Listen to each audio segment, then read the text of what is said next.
intention. We also have two people in tension. I have in studio Dr. Mahamatia Abdul Kabiru, who is a member of parliament for Wali Wali. He's also, or he used to be, economic policy advisor for the former Vice President, Dr. Mahmoud Bawumia. Doc, welcome to the show. Thank you very much, Bernard. I also have Associate Professor of Finance and Economic Policy Advisor to the current Vice President, Sharif Mahmoud Khalid. Welcome to the show. Yeah, thank you. It's good to have you. What is interesting is that your boss is called Mahmoud, and that's his name. And your boss is called Muhammad, and that's his name. That should advise you on how you should conduct yourself. I'm also happy to say I have a partner for strategy and transactions at Deloitte, Yao Latte, Apia Latte. He's joining us virtually to give us some perspectives on the budget. Yao, good evening. Thanks for joining us.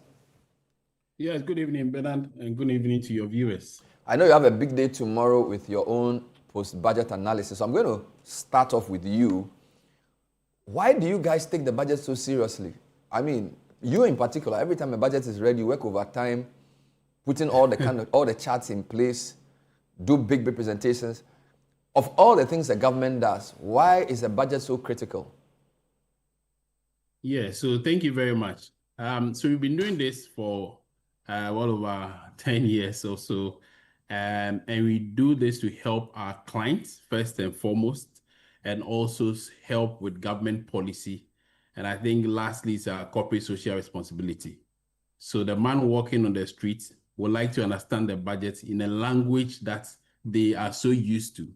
And our clients hear the Minister of Finance read the budget, but they are interested in which aspect of the budget that affects their business on a day-to-day basis. So that's what we do. We just do to speak the language to our clients the way they understand it. And to the ordinary Ghanaian, we do some of these thought leadership events. So after we've done the budget analysis, we do our thought leadership event where we invite the public to attend, and they ask all the questions that they want to ask. So it's just our corporate social responsibility. Wonderful. What are the key highlights of this budget before we even get to your opinion about anything in it? Can you run us through what you consider the top lines of the 2026 budget? Yeah, so I'll categorize them in the way that I'm going to present this. So the first one is the macroeconomic indicators.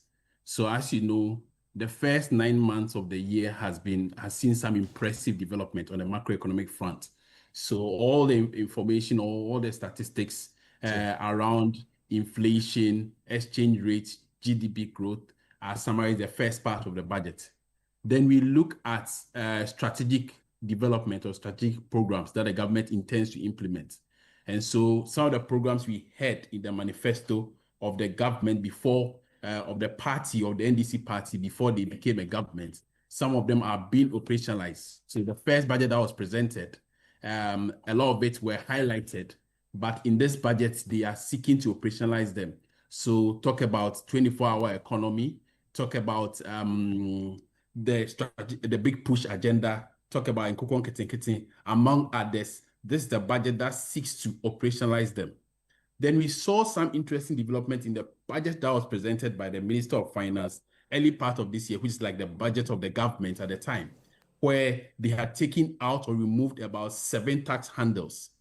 And then the question was being asked whether or not this is sustainable. And then the government also had, or at the time, the government had 1 or 2 tax handles that, even though they had promised to either review them or remove them, they hadn't taken a definite decision on them around the VAT especially.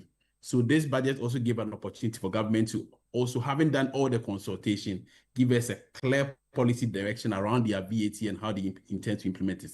So it's just the macroeconomic policies, government strategic initiative and projects, and then lastly on the taxation front. Wonderful.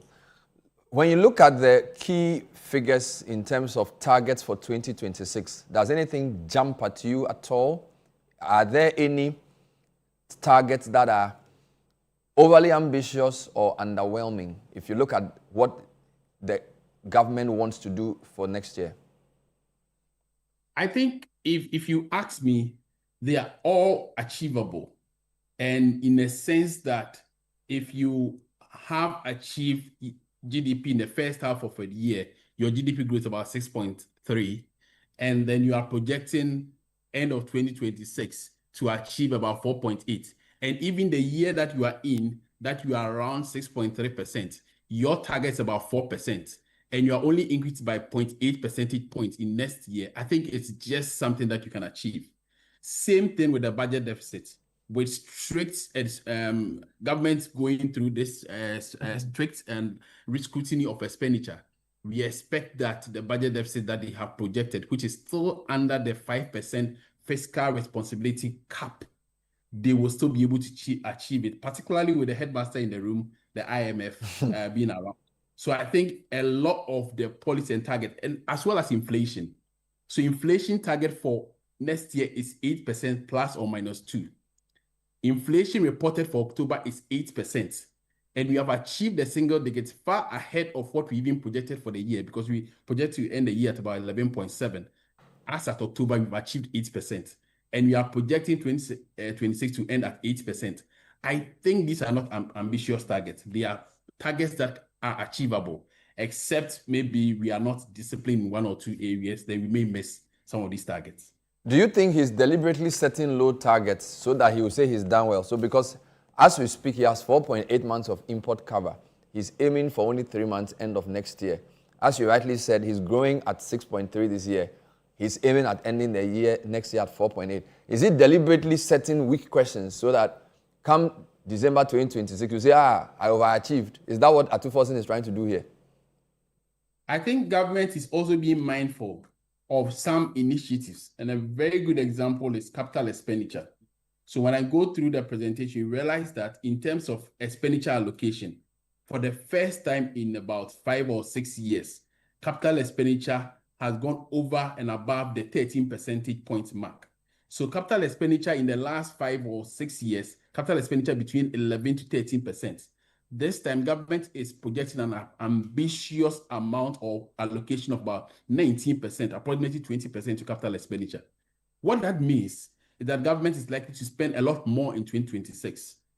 The risk that will lead to increased activity and increased productivity, and also may affect some aspect of the economy, including inflation and maybe demand for forex, etc., is there.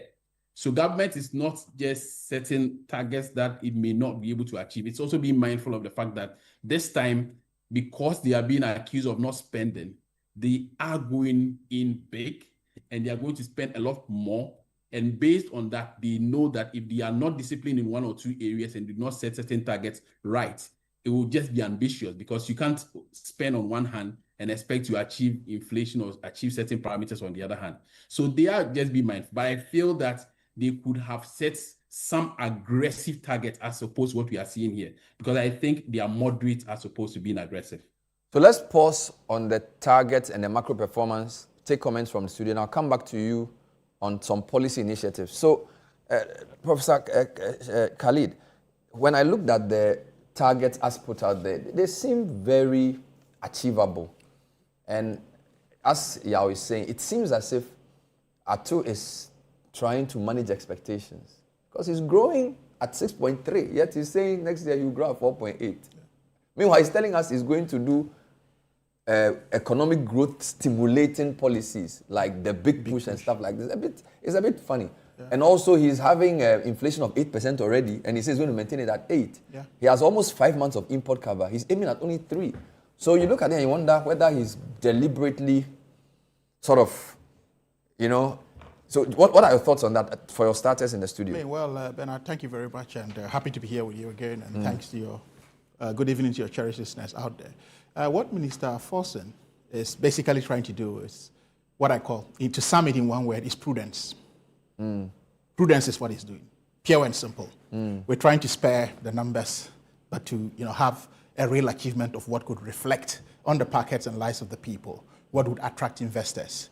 And the biggest sweetener for any investor, be it the local or international market, is prudence. And having come from the heels of an overheated economy, where we're yet to even cool off before we could turn a corner, and we are at the stabilization stages or cooling off stages, prudence is the watchword. And that's exactly what he's doing. So he says, look, if somebody sits out in Denver and looking at the Ghanaian economy and want to invest, what is growth rate looking at? How is it maintained? What are the stability levels? That we have not seen in the last probably 4 to 5 years of the economy. So if he's coming in the first 1 year in his stabilization scheme, he tries to say, okay, well, this is what I want to do, even though I'm at 8%. Mind you, he's met all the ECOWAS metrics in terms of import cover, right? The metric is pegged at 4. He's doing 4 plus, I think 4.3. He's doing 4.8, which is commendable. But he's saying that, look, this is my target for the following year. In terms of inflation, about 8%, but this is what I want to be at, which is, again, a prudent measure. So all what he's trying to indicate is that I'm at that level of stability that invites you to really have a real confidence in the economy. And you see, as part of the prudence measure, and in also re-injecting what I call an evaporated confidence in the infrastructure sector. For example, go to a commercial bank today. I'm going to be as practical as possible, devoid of the numbers, just for the people listening to us in their various homes.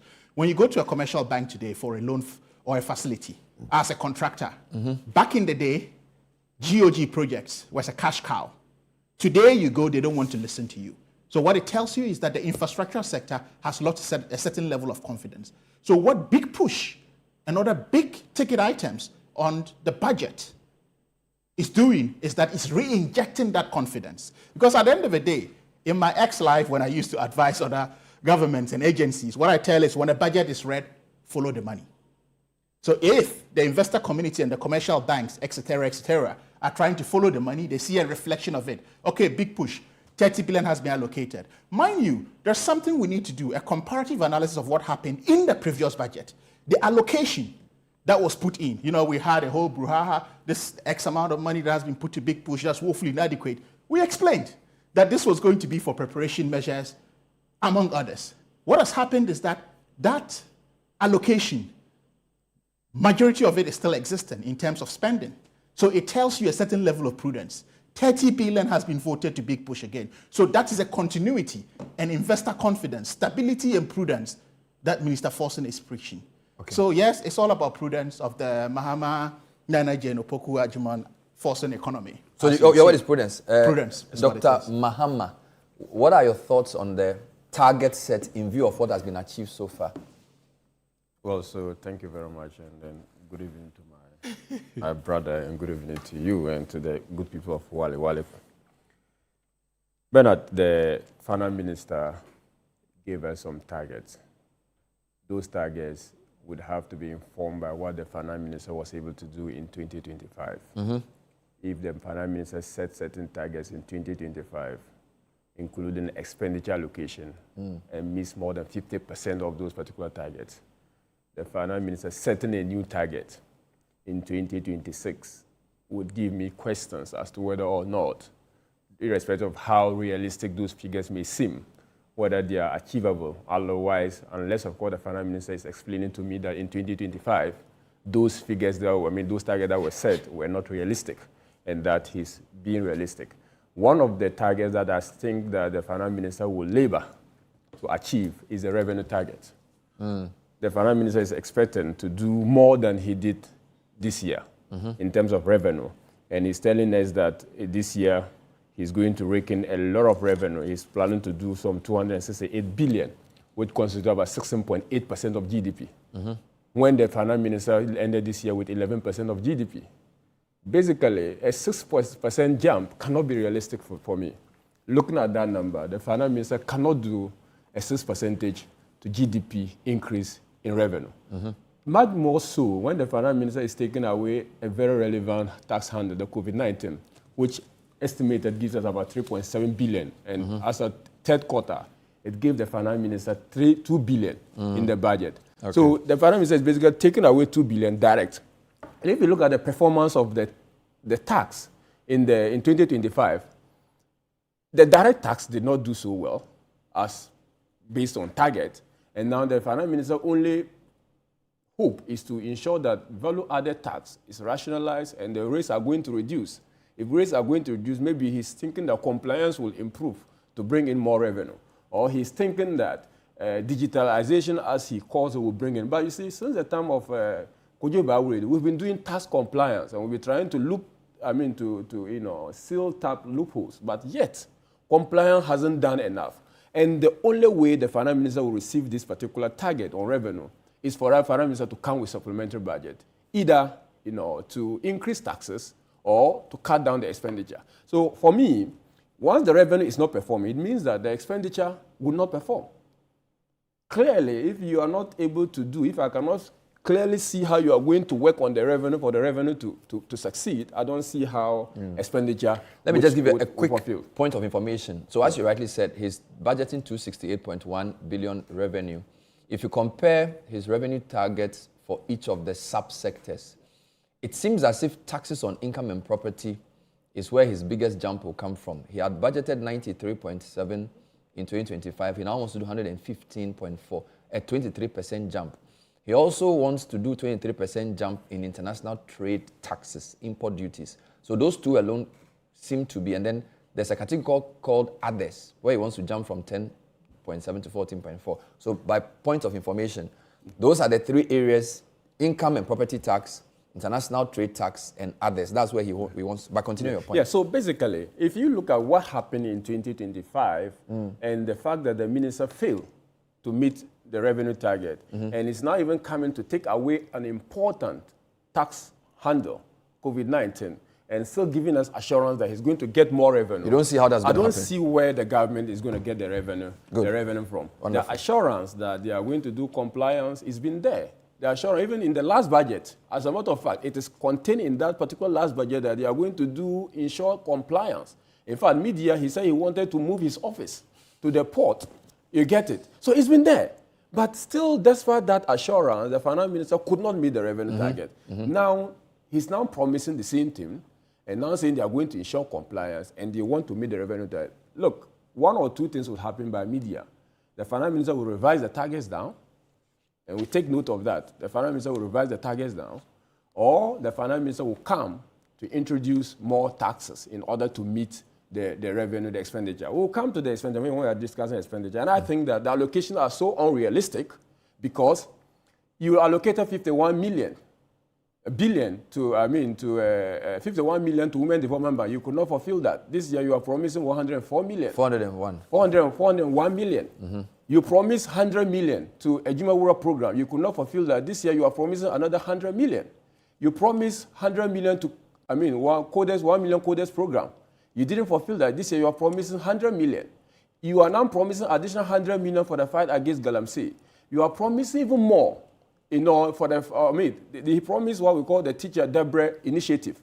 That was not delivered. And this year they are not even talking about it. So when you look at the allocations always look good. You'll be happy when you make the allocation. But when you look at the implementation, the actual execution, you realize that almost all the key flagship programs, the government has actually failed to meet the allocation target. And the worst of it is also the fact that the government seems to know where the mouth is, but it doesn't know where the pocket is. Basically, consumption has increased. For the year 2025, government has increased the wages and compensation, but capital expenditure has decreased. Big push. The government allocated some 13 billion. 13 billion last year. 13 billion last year, and they were able to do only 7 million. And now he's allocating 30. 30. So if you allocated 13 billion and you were able to do only 7 billion, and you are hoping to do 10 by close of year, how are you going to make up for the difference of 7 billion? And now you are even promising more, that you are going to spend 30 billion. And if you look at the whole infrastructure budget, he's trying to do some 76 billion by putting everything, grants and loans. It's hoping to do some 76 billion in terms of infrastructure. So when you put that together with what the government has achieved, there are a litany of promises they made in 2024, 2025. They were not able to meet the revenue target. Even 100 million was allocated for the payment of assemblymen. As we speak, they have only been able to take only 3 months. The remainder of the 9 months or 9 months, we are yet to see where the money is coming. So when you put that together, so for you, the revenue is not realistic, and the performance for expenditure was also not attained for this year. So you are not hopeful for next year. Exactly. Let me take a breather. When I come back, we'll look at expenditure projections and what that says about this government's priorities. I still have Yaolate joining us, and I have the two men in studio. Stay with us.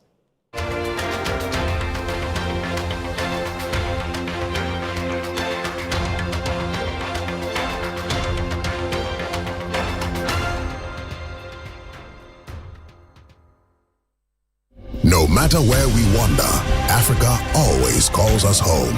And here in Ghana, Stanbic Corporate and Investment Banking, together with clients like Gensa Energy and Goldfields, is driving sustainable growth.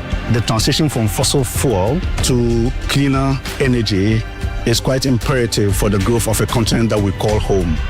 We want to contribute to delivering affordable gas for industrialization in Africa. Stanbic is a bank that is focused on impacting lives, and Gensa has the same vision and mission. Having a reliable source of power has helped our business and our operations in a significant way. At Stanbic Bank, we bring businesses together, empower communities, and invest in the next generation. Stanbic Corporate and Investment Banking, driving growth, creating impact.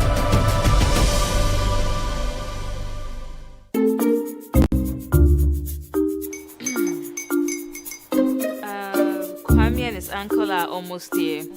Wait a minute. This one too, your friend Kwame. Wait, Kwame. As in the same Kwame again? Yes, mommy. I'm the second coming. Into all this tension just to reintroduce that broke boy from Kaswa. Why would you deceive the family like this again? Now I understand the whole delay. Troll from Kaswa dear. Why wouldn't he be late? Or be late? Of course.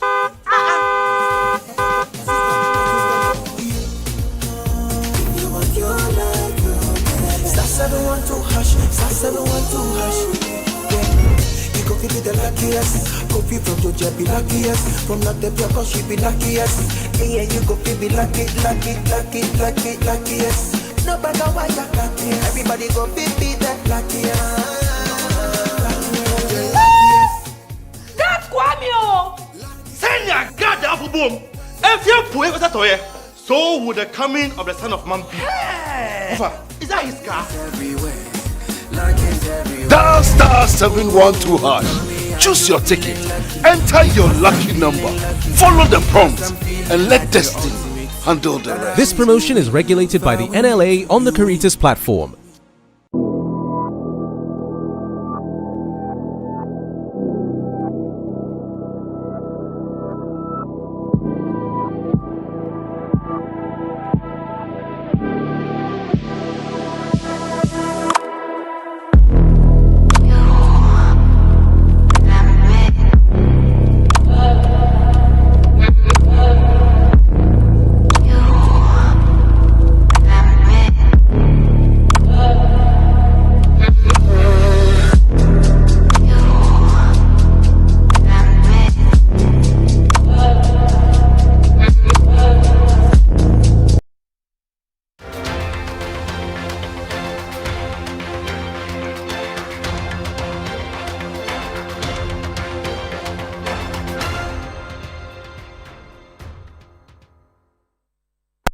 We're live tonight on the Point of View debating the 2026 budget. My guests are Sharif Mahmoud Khalid, who is an economic advisor to the Vice President, Professor Jenano Pokwa-Jiman. He is an associate professor of finance. Dr. Mahamatia Abdul Kabiru is an economist. He used to be an economic advisor to the former Vice President. He's MP for the good people of Wale. We have joining us also Yawa Pialati, partner for strategy and transactions. And he has a big event tomorrow. He's going to do a budget review. I'm coming back to Yao. First round, Yao took us through what the macro performance issues were. Khalid thinks Atu is just being prudent. He's setting goals that are prudent. Dr. Mahama feels like the revenue targets cannot be achieved. And the expenditure proposals, he doesn't think they are realistic because even some of the expenditure items they wanted to do this year, they've not been able to do. Yeah, let's come back to you. First point on expenditure and the allocations. What is the picture looking like and what does it reveal about the government's priorities? Yeah, so thank you very much. So I'll start with a quick one on how the first 9 months of the year has been.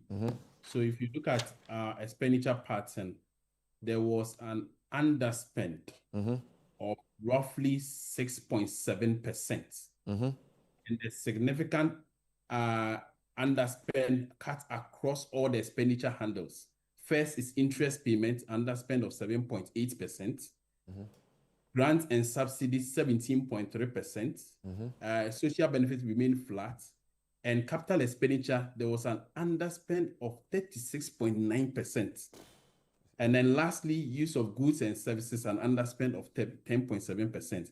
So the only overspend was on compensation. And we know the development in the education sector and the health sector, some labor union activities that obviously the government acceded to some of them, that resulted in the overspend. And there are a few other reasons as well.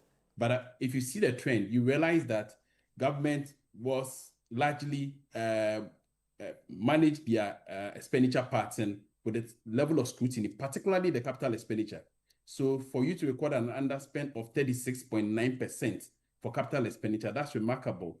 But then you see that changing widely and significantly in the year 2026. So in the year 2026, if you see the expenditure allocation, it starts from compensation of employees at 30%, followed by grant and subsidies at 21%, and then capital expenditure, as I said before, at 19%. So an underspend of 36% in the previous year or in the current year, and we are projecting to spend so much and increasing that to 19%, and that's in values term about 57.5 billion on capital expenditure. And then followed by social benefit and other expenditure. So that followed by interest payments. So interest payment at 19%, and then you have social benefit at 7%, and lastly, use of goods and services. Now, there's something that's interesting here. So prior to the DDEP, that's our debt restructuring, our interest payment rose to as high as 28%. So following the debt restructuring, you can see significant fiscal space created by that. So now you drop from almost 30% to now 19%. So government now has fiscal space to spend in other areas, and that's why we are seeing significant allocation to capital expenditure. And I get that really helps to appreciate that when you are going through debt distress situation, there's very little you're able to do in other areas, particularly in capital expenditure and goods and services. So the government was allocating a lot to compensation and also to interest payments. But now, after successfully going through a debt restructuring, government has a lot of fiscal space to spend on capex and other areas that will increase productivity. Yeah, I'll stay there. Stay there. If you compare 2025 projected to 2026 budgeted for the items you mentioned, capex is projected to rise by 141% because it was 23.9 last year or this year, and 2026 is, as you said, 57.5. So if you compare just year on year, capex is projected to rise by over 140%. Is that realistic? I mean, if you look at compensation, he's proposing to go up by 12%, which seems fairly reasonable. Grants to other government institutions, 25% if you compare next year to this year. Interest payment, 13% rise. Goods and services, 118 from 6 to 13 billion. Any comments on this? Yeah, so I think it's a very good observation that you've made. What we see for a lot of capex expenditure or capital expenditure is that it starts with a commitment over a certain period. So one of the major infrastructure development that government intends to embark on is the Accra-Kumasi Express Highway. That project is expected to be executed in 3 years. So the portion that will be executed in year 1 is what has been allocated. So it does not necessarily mean that we are allocating money to finish the project next year. So it's just part of commitment for some of these projects. So let's go to the next slide where you see a summary of some of the major expenditure patterns that government is looking to undertake. So the first one is 30 billion. Big push. And it's for the big push. So you've allocated 30 billion out of the 57 billion that we just spoke about towards the big push. That's significant. So it's almost like 70% of the entire capex allocation is going towards the big push. And so that's supposed to support strategic roads and bridges. Then we also have others, another portion of that that's supposed to support bridges, maintenance, and rehabilitation nationwide. That's about 5 billion, 4.45 billion. Then you have the rural electrification, electricity acceleration activity or initiative, which is supposed to be funded at about 2 billion. And then we have others, water and sanitation projects, agriculture enclave program, digital infrastructure, and rural telephony. If you put all of them together, it's roughly about 1.5 billion or roughly 2 billion. So significant expenditure pattern is going towards the big push. Now, there are two observations there. So the first one is, how do we fund this? A lot of it are supposed to come from the ABFA. So government is supposed to drive their revenue projections to be able to fund some of these programs. Because what happens is that we start with some of these initiatives, as ambitious as they are, if we don't get the funding right, we start and get stuck in the middle. So that's the first one, that the funding must be right. And also, secondly, we should have a way to operationalize the projects that we implement.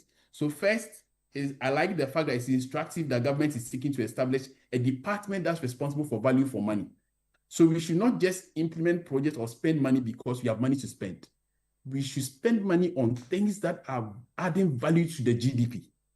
Because what it means is that if you put some of these expenditure patterns in capital expenditure, your debt to GDP ratio goes down because the value of your GDP increases. So even if you are borrowing to fund these projects, your debt GDP remains flat or reduces. So if we do not implement some of these projects and we divert or remove some of the monies as big as you are seeing them here, a lot of them go to recurrent expenditure and not to the capex that we have allocated to. So are you saying that allocating to big push, which is capital expenditure, because of its GDP enhancing capabilities, is actually a good thing to do? It's a good thing even if we finance with debt. Because what it means is that your GDP value will increase. And even if your debt increases, your debt GDP ratio will remain flat or even reduce. So don't borrow to pay salaries, but you can borrow to build roads. That's what you're saying? To build roads. Yes, that's it. And other capital expenditure. And there are a few... But hold on there. Is he not overemphasizing infrastructure against things like agriculture and social spending? Because agric also employs a lot of people, right? And his agric enclave is less than $1 billion, 828, right? So, I mean, roads are great and everything, but is there not a room for more balance here? Because this is like 70% roads, okay? So, I mean, is roads as labor intensive? Because don't forget that the goal of economic activity is also employment. And if you're allocating 70% of your capex into just roads, are you not potentially sacrificing jobs, or you're convinced that expenditure on roads is job creating? Yeah, so I think it's a yes and no. So yes, likely because some of the projects that we have, particularly let's say Cocoa roads, you have Accra Kumasi Express Highway. It's actually an intercorridor project. So you are supporting business activity, not only for Ghanaians, but even for landlocked countries. So we are going to have like double or triple benefits when you put money in expenditure. The other thing is that there's also some significant allocation to social benefits. So some of the projects that government intends to run, like in Nkron, among others, we think that those initiatives are good, but they should be driven by the department or institutions that are known to implement those projects. So as ambitious as they are, we've seen a lot of initiatives. So over the weekend, I'm making a point that start from President Kufuor's era. He had all these special initiatives, cassava starch initiatives, same thing, followed by President Mills, President Mahama. We've had all of these initiatives, one district, one factory, among others. Today, where are all these projects? It's because when we start this project, we start them as special initiatives, and they die with the government that introduces them. All right. Thank you. Professor Khalid, my concern is that there seems to be a major expectation on infrastructure. Yeah. And from what he's put out there, 30 billion for big push. We are happy to have the roads. Yeah. But aren't you concerned about some lack of balance? Well, I think there's a balance here, if you ask me. Because what have we been facing? You realize that we have a history where we felt that, okay, we have perishable commodities, or we even have quasi-processed commodities that struggled from the hinterlands to reach the mainlands for export or to the markets. One of the initiatives bed was cocoa roads. we all saw the improvement in that sector. So what's happening is that if we're having an isolation to say we're not even doing anything in agriculture, that's where we'd have a cry. But here's what is happening. This is an allocation to agriculture. Agriculture takes a bit of time. It's seasonal, right? Can we get these roads pumped up to have the real connection, by which time we have the growth poles from what we call the farmer centers? Remember that this is a design initiative, right, which has different components. When we talk about a farmer center, it has a combination of different activities that cuts across the entire value chain of the farming system.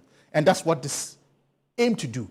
So there's a growth from the commercial hinterlands in farming activities that grows to meet the infrastructure in terms of roads, bridges, et cetera, that needs to connect to it. But I think my brother Kabiru made some points that I have to have. On revenue. On revenue, that I need to have a bit of rebuttal to. I saw the comparison, which is easier for him to make a comparison to GDP. But if you look at this, in terms of total revenue in 2025, we're talking about 226.5, right? At a projection of, in 2026, 268.1.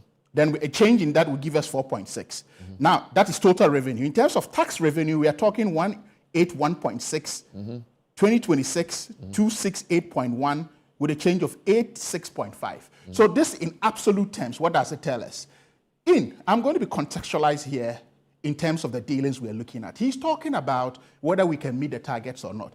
In their budget of 2021, they had a revenue target of 53.7 billion, right? They outran it to 55.1 billion, owing to what? ICOMs, right? So if Minister Forson is saying that I can have growth, if you can do it in 2020 amidst massive borrowing, right? We are doing it, right, with a GDP growth of, from 4 in 2025 to 4.8 in 2026 with a change of 0 or 0.08%.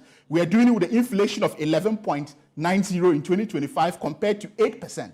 You were doing it with an overheated economy. Why can't we do it with the prudence within which we are existing in that space? So I don't know where Kabiru's doubts are coming from. Mind you also, when we talk about taking away COVID-19 levy, right, we're putting 17 point, if you compute it, we're putting 3.7 billion into the pockets of Ghanaians by taking that off, literally. Now, waking up the real... It may go to companies. It may go to companies. The company may not pass it on to the consumer. Well, but the companies are owned by individuals. Yeah, but they don't exist in isolation. No problem. But we know that... but it goes somewhere. If it goes into people's pockets, it's better. Yeah, but it goes somewhere which serves as an incentive as well. If the company is incentivized, it's going to employ more people. You pay taxes very well. So there is a ripple effect to that. So in terms of that, we're talking about taking 21.9%, right? Reducing VAT to 20%. Again, this is reducing the cost of business by 5%. What else do you want? Now, within the compliance scheme of things, there's a lot more apart from technology, right? Punitive measures. How is that going to be used? Is that going to be reduced? But as you go, that's not even static. A government revises to say, okay, well, I'm not meeting XY revenue. What can I review to do this? It might not come in technology. It could come in different forms of tax motivation that brings or attracts something into the government kitty. So when we're talking about compliance, we're talking about real issues happening here. In terms of property tax, this is a very less explored area. And look how ambitious the budget is in trying to meet that. And look at all this revenue, or looking at us, or staring at us in property tax. If we actually are going to have the real commensurate payment of such a revenue coming to the government kitty, what that will reflect. Well, so there's going to be a balance here. I didn't see a specific policy initiative around harnessing property tax. All I saw was that he has jacked up the expectation from 93.7 for this year to 115.4. Well, but he didn't tell us how he was hoping to generate more property tax. You don't expect that in a photographic budget. Well, for some of the things he said, some of the things for example, when it came to the port issues, he said he was going to use AI to reduce under-invoicing and misinvoicing. Yes. So at least he gave us an idea. We don't know anything about property tax. But my point is, this budget has been read. Parliament itself is even having a post-budget review. Kabir, I'm sure you attended. So what happens is that you can't have a solution to every issue flagged in a budget. No problem. But you have, an addendum coming through, right, in terms of backing and preparation stages as to what to do in terms of that delivery. But the fundamental thing is that he's identified a less explored and untapped area, which is property, and is ambitious enough to go after it, right? And that in and of itself is something we need to look at. So for me, I think that that's very important, other than Kabiru trying to have a song and dance here. when you have the big push. Again, you talk about. I thought we should. But he made a point about you budgeted 13 billion for big push this year. Yes. You at the time of this budget, I think about 7 or. What was he expecting us to spend the rest of the money on when we were in preparation stages? No, Songs have been cut now. Right? No contractor has read an interim certificate whatsoever has not been paid. Even awards of contracts were not done at the time. So what the allocation, when they made noise around that time, it was for preparation stages. So you should even be asking that, how come Minister Forson and his team were able to spend X amount when they budgeted X for preparation? Some prudence might have happened somewhere. So rather than look at it. You are sure that before the year will end, the 13 would have been spent? Well, it must not necessarily mean that the 13 would have been spent. But what it's saying is that invariably, this is telling us that part of the 13, at least 10, yes, still exists, and could be plowed back into something else or rolled over into something else. He talks about the Women's Development Bank as though the money allocated has not been put in a separate account waiting to be used for its intended purpose. So when he goes like saying, you can't fulfill this or you haven't fulfilled this, that doesn't reflect the real intention of the budget. We're talking about disbursement, we're talking about allocations, which have all happened. So I think that the song and dance here might be done contextually and in tandem with the reality and reflection of what the budget has done. I see. Kabir, I'm a bit confused about some of the points because he said his boss, of course, the finance minister, is being prudent. That was his first round. Yeah. You think he's being too ambitious in his revenue target? I find that quite interesting. And now, on expenditure, what do you think? Based on what we've seen. Yet they met an ambitious revenue target in 2020. So the issue he raised with ambition in 2024 and 2021, first and foremost, it's not factual right that growth was 4% in 2024. The GDP growth for 2024 was 5.7%. End of year. Was 5.7%. Fair enough. That growth rate compared to the world managed economy is how much? It's 1%. That is one. Half year for 2024 was 7%. GDP growth for 2024 was 5.7%. When you had a deficit of 11.7%, highest in the history of this country. You had all the time. Let's not do this to our viewers. Okay. We're stating facts here. And the fact is that GDP growth it was 5.7%. Was 5.7%. Correct. It wasn't 4%. Correct. And half-year growth was 7%, and this year it is 6.3%. That overheat economy in 2024, in terms of the macroeconomy, in terms of the GDP growth, was doing better than the economy now. How? The figures, you said half-year was... Half-year was 7%. GDP growth for 5 years. 5 year was 5.7. And I'm saying that this budget... Yes, I'm saying that this budget presented half-year, it was 6.3%. I'm just making comparison because I compare half year to half year, end year to end year. Half year last year was 7. Was 7%. I see. And half year is 6.3. So I'm just saying that on the figures, I'm not saying that some macroeconomic indicators are not better than they were in 2024. That's not what my argument. Okay. I must admit that inflation is better than it was in 2024. The stability of the city is better than it was in 2024. I speak to the fact, right? I will not wash away those particular facts. But I'm telling you that when we are speaking and addressing issues, we are speaking to the facts. You talk about agriculture. Agriculture was allocated 1.5 billion under the Agri for Economic Transportation Program last year. Now they are coming to 200 million. What has become of that 1.5 billion in 2025? So you see, when I see those discrepancies, I have every reason to be concerned that maybe the budget is just interested in promising people and letting people be happy that they have allocated this to this, they have allocated, and people are sharing over it. But I will go to the implementation, and I'll ask myself whether or not they are realistic. He said prudent. Look, like I said, nothing justifies that your capital expenditure is reduced by some 36%. That's not prudent. That is actually the investment that we have been yearning to do, and your compensation has already increased. What explains the increase in the compensation? Even the workers that were looking for financial clearance for, they said they could not give them. So you cannot convince me, a rational person, an economist, that you are increasing compensation expenditure and you are cutting down on capital and say that is prudent. That's not prudent. You cannot convince me that the workers, you are increasing their compensation. The goods and services they are supposed to use to work, you are cutting it down, but you are increasing their salary. I mean, or you are employing more people. The fact that we society have gone up doesn't necessarily mean no. Just mean that government came in. The allocation could be more because the government came in. More people. The government came in. No, the government came in with a budget of 2025. Signal how many people they are going to employ and the salary. So you cannot tell me that all of a sudden you decided to employ people when you did not plan for them.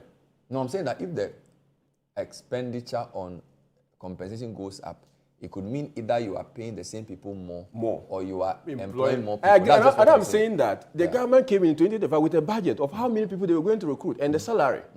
And that reflected in the 2025 budget.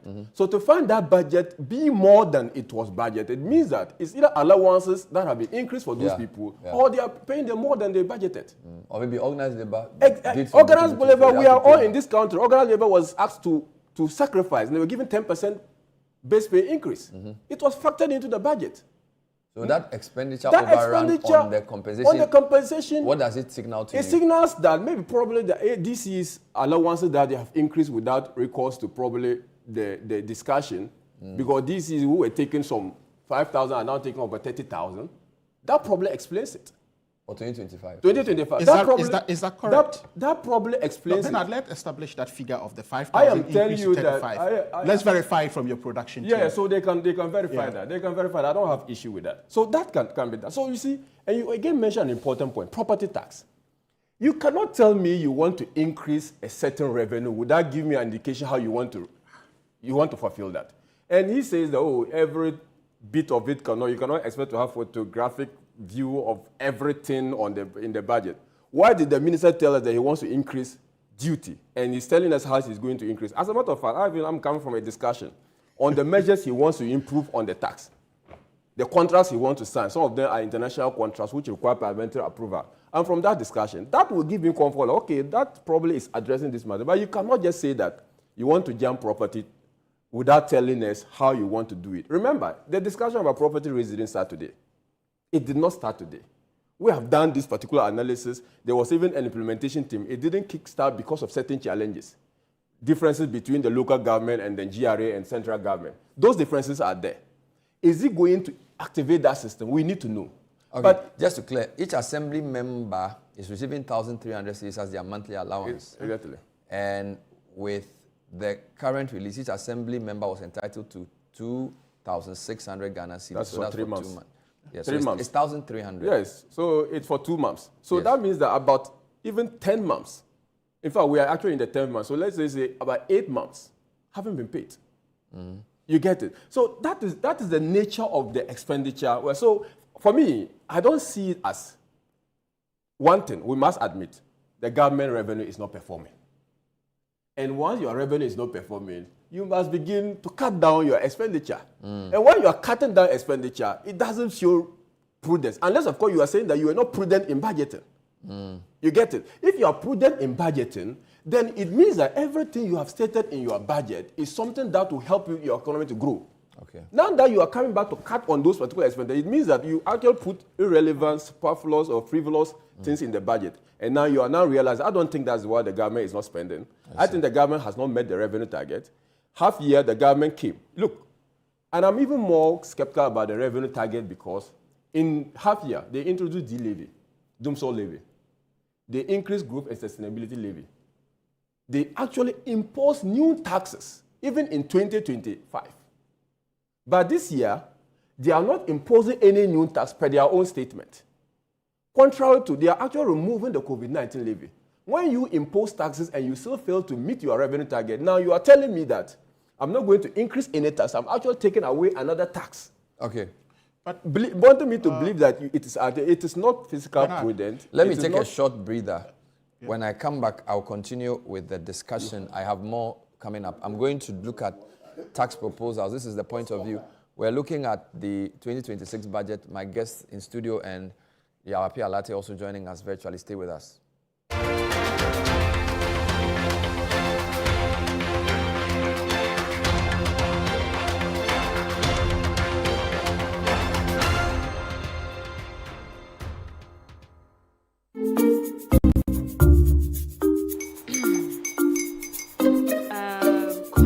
Uncle are almost here. Wait a minute. This one too, your friend Kwame. Wait, Kwame. As in the same Kwame again? Yes, mommy. I'm the second coming. Into all this tension just to reintroduce that broke boy from Kaswa. Why would you deceive the family like this again? Now I understand the whole delay. Troll from Kaswa dear. Why wouldn't he be late? Or be late? Of course.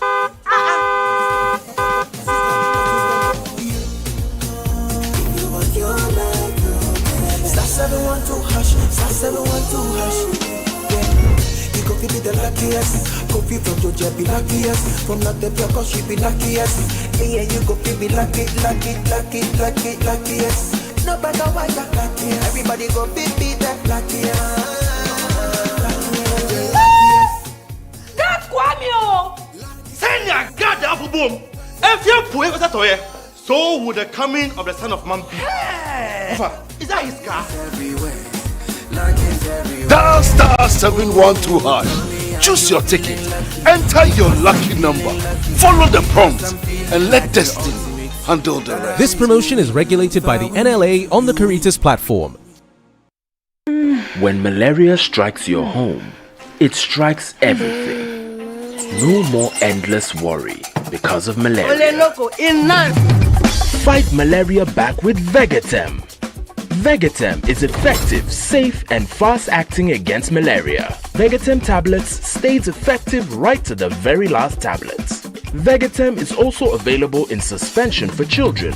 Vegetem, tough on malaria, easy on you. Distinguished ladies and gentlemen, please welcome the winner, President and Chair of the Board of the Trade Finance Bank of Africa, Afri-Exim Bank, Professor Benedict O. Rama. In navigating financial challenges in our region for sustainable development, when we look at challenges, we also know that challenge is one side of a coin. You have challenges, we also have opportunities. And that is why Afri-Exim Bank has grown the fastest in times of crisis. I also thank organizers for considering me worthy of this prestigious award I will cherish all through my life. The Africa Prosperity Champions Awards APCA and Presidential Gala Dinner unites visionaries from heads of state, business leaders, social change makers to innovators to celebrate African excellence in order to encourage a new generation of leaders. More than an awards ceremony, this event declares that Africa's narrative is one of triumph and prosperity. We celebrate a new story where African solutions guide us forward. Each honor exemplifies the vast potential of our continent. The fourth edition of the Africa Prosperity Champions Awards and Presidential Gala Dinner takes place on February 6, 2026 at the Kempinski Gold Coast Hotel in Accra, Ghana. To attend, you may contact +233 536 098325 or send an email to protocol@africaprosperity.network. You may also visit africaprosperitynetwork.com for your tickets now.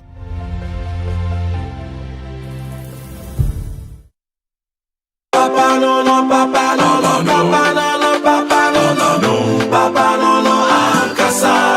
Polytank is everywhere, durable and authentic.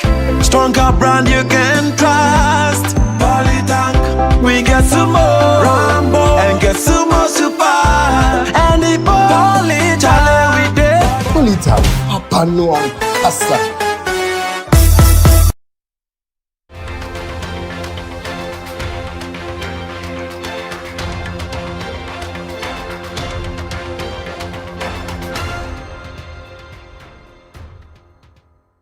We're live here on the Point of View tonight. We're looking at the 2026 budget, assessing the targets and what they point to the priorities of government. In studio, Sharif Mahmoud Halid, an economic advisor to the Vice President. He is also a professor of finance. Dr. Mahamatia Abdul Kabiru is the MP for Waliwali. He's an economist. He used to advise, I'm sure he still does, the former Vice President. And then I have Yawapi Alate, who is the partner for strategy and transactions for Deloitte. Yeah, I'm going to give you the chance to talk to me about some tax measures, what they mean for the economy, and I'll also take some recommendations from you. What are the key tax measures and what is your assessment of same?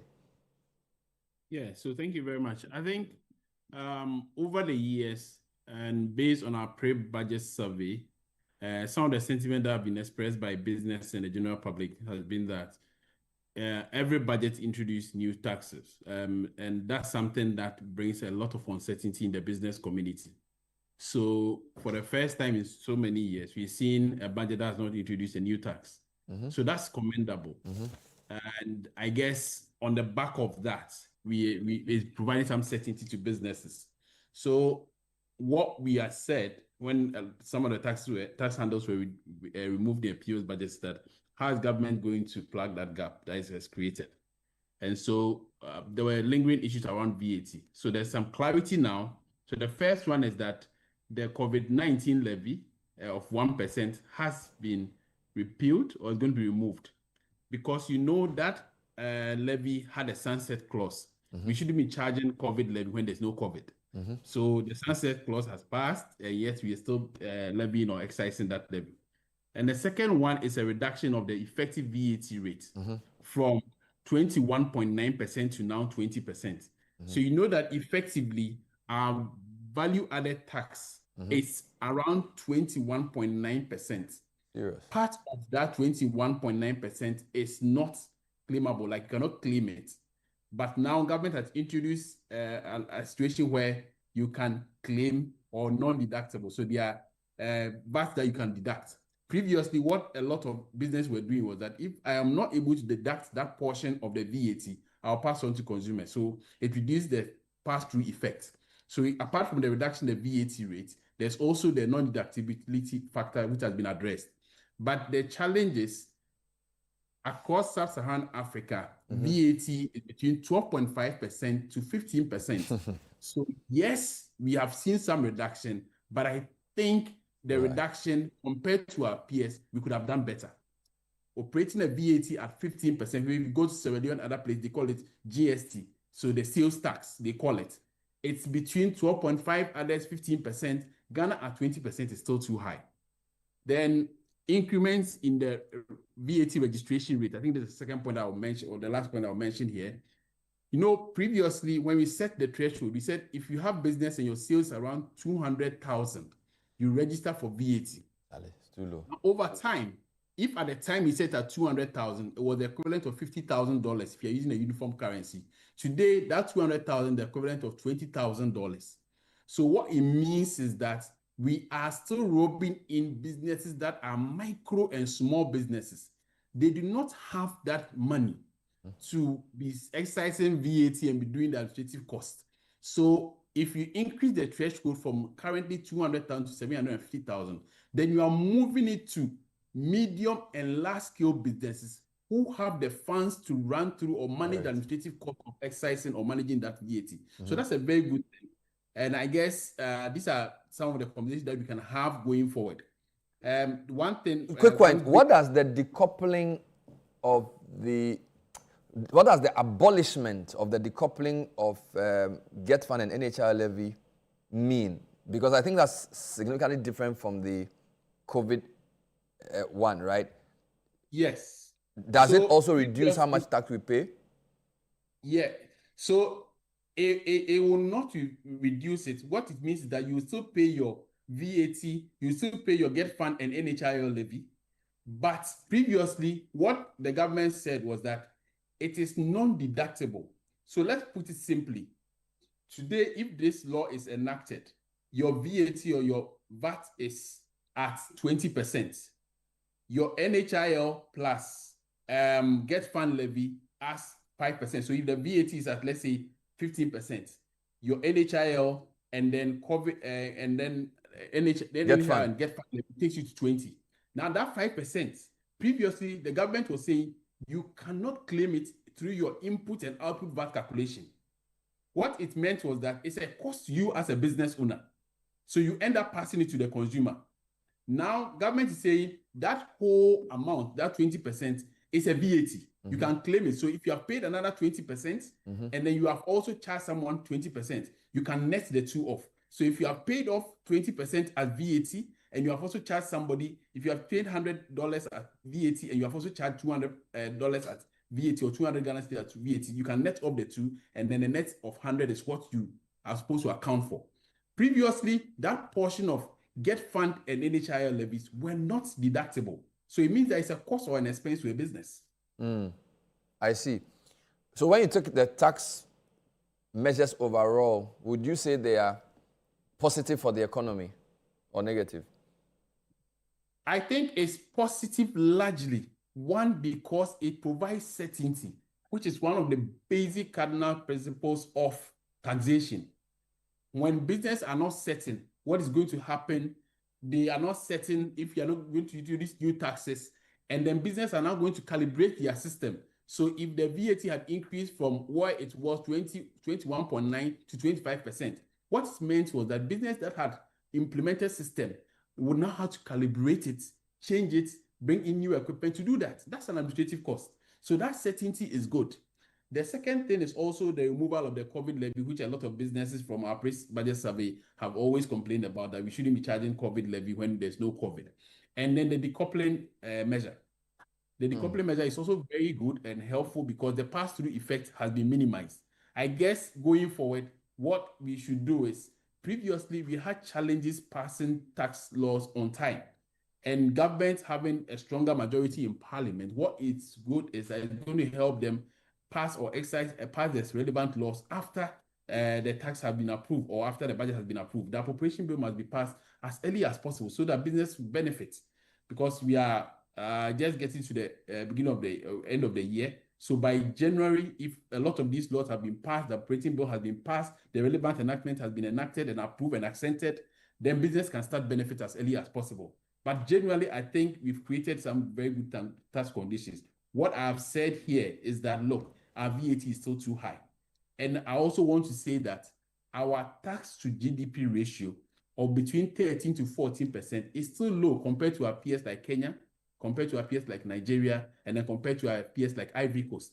They are at 18%, we are still at about 14%, which means that this mantra that we have always been saying year on year, that bringing a lot more people into the tax nets, we have just been doing it by just around the same people that we have been taxing. All right. We are taxing the same group of people. My last question, the budget seems to be trying to do two things. The minister says he wants to continue maintaining macro stability, and yet still he wants to grow. Those things can be in tension. Do you think there's enough information in the budget to show that he's resolved that he will still maintain the macro stability and still stimulate growth? Yes, and I think if you look at it, a lot of the reforms have been around the indirect taxes, which is the VAT, the COVID levy, etc. That is something that if you don't manage well, they become counterproductive. So if you are introducing new taxes that are indirect taxes, they become counterproductive, because what you are doing is businesses or the cost of doing business increase. And if the cost of doing business increases, there's no growth, there's not economic activity, and then inflation increases and it becomes counterproductive. So this is a tax that you are managing to address not only the fiscal side, it's also going to help you manage the monetary side, because the decoupling that we've just mentioned helps you manage inflation, because businesses are not going to pass through the cost of the GET fund and the NHIL levies. Previously, because you could not deduct it, it's a cost to the business. He will pass it on to the consumer. But in this case, if you can deduct it and you can account for it as VAT, the business will have an incentive to reduce their costs, because that VAT component has also been reduced. Thank you, Yao. Tomorrow, I wish you good luck in the Deloitte Economic Dialogue on the budget, on the theme Charting Ghana's Economic Path, Policies, Progress, and Opportunities. I know you'll be moderating. I moderated one today, so I wish you good luck. Thank you for your insights. We appreciate your time. Thank you, and we invite all to attend as well. Thank you. Wonderful. Let's come back in studio. Prof, let's do your rebuttals and then come to tax. When we're talking even about projected revenue and revenue generation, the fixation should just not be on taxation. Yes, expected tax is one component of it. There are several components. We have expected growth in and of itself, which is a source of revenue, and expected grants and non-tax. So these are all expected forms of revenues if we look at it. But now, my point is, Bernard, as we speak today, you and I, we talk about where we had a deficit of 11.7%, right, versus a projection of 11.4% on a revised target in 2020 to 2021. That's the highest ever in the history of this country, as you would see combined. past. Right? And we try to look at these things as though there's a merry-go-round here. In any case, today or tomorrow, if an investor opens or flips opens a Financial Times page or that of the routers whatsoever, what are they going to see? Positive growth and outlook, stability, certainty. And this is what this budget tends to do. Right? And for any economist or prudent economic manager of the economy who has inherited what we inherited, this is how to go about it. Trying to have a real balance of what it is. And this is what the data speaks to. So the fixation and cherry picking of what it is and compared to GDP is not what we're looking at. What are the absolute values? What's the government bringing in terms of data points and macroeconomic stability? And that's exactly what we are anchored on in all of this. And you look at the deliverables, they are there. Bringing inflation from a 50%, which was touted as all-time worst globally, to a single digit. And we still want to cherry pick one item to belabor as far as a full national budget is concerned. Sorry, I don't think that the good people of Ghana deserve this.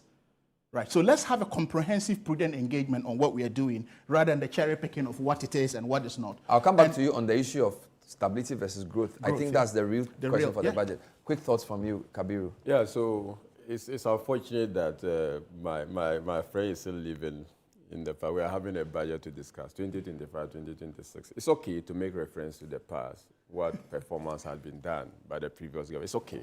It's very well and good, especially to justify that you are doing well.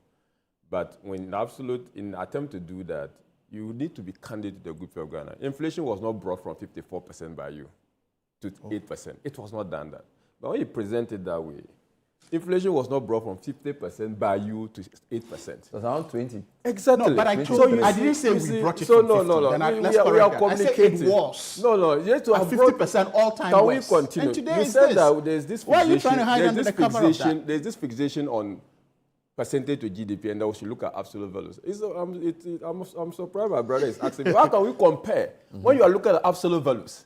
I mean, it's an academic. How do you want me, an academic discourse, you are saying I should look at absolute values? It is called breaking down, Kabir. If you don't understand absolute value, it's called breaking down. And again, it stated not hiding under the cover of percentages. That we should look at expected growth. That's what academics do. Growth is going to come, and the revenue is going to. But in their own project, if you read budget, growth is supposed to normalize. It's not growing further in 2026.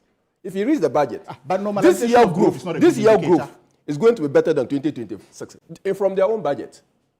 That's the projection. That is the projection. That is the point. The budget is projection. And what's wrong with that? I'm saying that your argument is that you are going to get more revenue from growth. No, and I'm indicating the different components of where revenue comes from. When you say the, when don't put words in my mouth, you make the program so. No, but if you put words in my mouth, you're miseducating. I think you should just relax. There are things you say I disagree. Yeah. There are things you say I know them down, and I use my time to rebut. Go ahead. Okay, so take it easy. Expected growth is not going to give you any revenue better than it has given you this year, because growth is not going to increase more than it had this year. I see. From your own budget. So there is no any fixation. I'm only talking to your budget, what your budget stays. And I'm saying that from your own budget, you don't expect to grow more than you grew this year or you are growing this year. So therefore, from that particular angle, there's no clarity as to how you are going to get your revenue. You see, in the analysis, and I'm happy Lati was presented, there seems to be tax giveaway to the business people, which is good. For me, I will commend the government that we're rationalizing VAT. The effective rate is coming down. I would give the government thumbs up for that. But you see, the downside of it is that your revenue is going to be hugely affected. And that is the point that they are finding it difficult to accept. That once you are doing good thing, it's good, but there's a cost to it. Even inflation. We talk about the fact that inflation is 8%. I tell you that the cost of the inflation is that people don't have money in their pocket to do businesses or to even buy goods. That's why there's food gluts. Those are the economic trace-off that you need to face. And as any economist, you know that whatever you are given, if you don't take time, there's something that you have to pay for. And that is the reality about how you manage economy. So for me, for the budget, it doesn't give realistic revenue measures. Two, based on what has been done in 2024, less than 50% of what they promised has been fulfilled in 2025. It doesn't give me hope that the more they have promised in 2026 will achieve. Again, this budget has given me some indication that they are going to create jobs, but of the jobs they are going to create, they are saying 800,000 jobs. About 490,000 of jobs is coming from construction workers. that does not give me sense of sustainable and decent jobs. That is not the kind of job that good people of Ghana are looking for. That of the 800,000 jobs you say you are going to create under the budget, 490,000 of those jobs are going to be coming from construction workers. Those are not sustainable, decent jobs that the good people of Ghana are looking for. This budget is giving me information as to the fact that they are trying to, bring in a lot of innovations in agriculture. And they mention what they are going to do. But when you promised me in 2025 that you are going to invest 1.5 billion in the Agri for Economic Transformation project, and you did not do that, and you are now coming to promise me 800, it means that we have to ask ourselves, what happened in 2025 such that the investment in agriculture all of a sudden has to be reduced from billions to millions? That is another source of concern for me. When I read your budget tells me that, look, you want to spend on, on teachers. But in the 2024 budget, you told me that you wanted to build 100 accommodation with a budget allocation of 100 million for Teachers Debris Initiative. I have not seen that. I have reason to be concerned that that is not going. I talk about women development. I talk about 1 million coders program. I talk about the fact that this budget actually promised 24-hour economy. And the 24-hour economy has not given me indication of how they want to do that in the budget and this allocation for it. So when I see that, in fact, what even worries me that this budget has allocated 209 million for rebasing the economy. 209 million? 209 million Ghana cedi to rebase the economy. So when I look at these numbers and I look at the allocation, I'm not interested in the fancy allocation. I have to go to the details and ask myself, why will you have to spend 209 billion to rebase an economy when that money you are struggling to even get money to do big push? So those are the concerns I have. And when I'm raising those concerns, that's like any Ghanaian. Even though I belong to the New Patriotic Party, and even who can be a minority of one person, I am a Ghanaian. And I have right to raise those issues. And my duty is to bring out the other part of the budget we've not averted our minds to. When I'm doing that, I'm just doing that out of malice. I'm doing that out of fidelity to the Republic of Ghana. And that MPP might have had these problems. The MPP was not so of the best. Ghanaians had problems with us, right? But when there are problems also looking us on the face, you don't say because I belong to the MPP and because we have some challenges in the MPP time, I should not mention the fundamental question is raising is about, let's look at your performance this year. A lot of the things you said you would spend, you were not able to spend. So why should we believe you for next year? I think that's the main issue. No, but that shouldn't be an issue in terms of budgeting, Bernard. Why shouldn't it be? No, it's a blueprint. And that's what we say we'll do. They demand processes. But it's not erroneous and interesting to want a big ticket item, right, to be stuck to a policy such as 24-hour economy. I mean, it's quite interesting when we have economists expecting that there have to be a number to say that this is the allocation for 24-hour economy. When it has been explained to you the sort of policy it is, what numbers are you looking for 24-hour economy? When you know its implementation and what it's meant to do as far as PPP is concerned. But in budgeting for it, it says secretariat and what is to be done. There's a number. So you see, can I get it? You talk about allowing people to speak. Information. It's okay. Right, and to add to your information and to educate you on it, it is for the secretariat. It is not for the implementation as you want to say 10 billion because they say it's a big ticket item.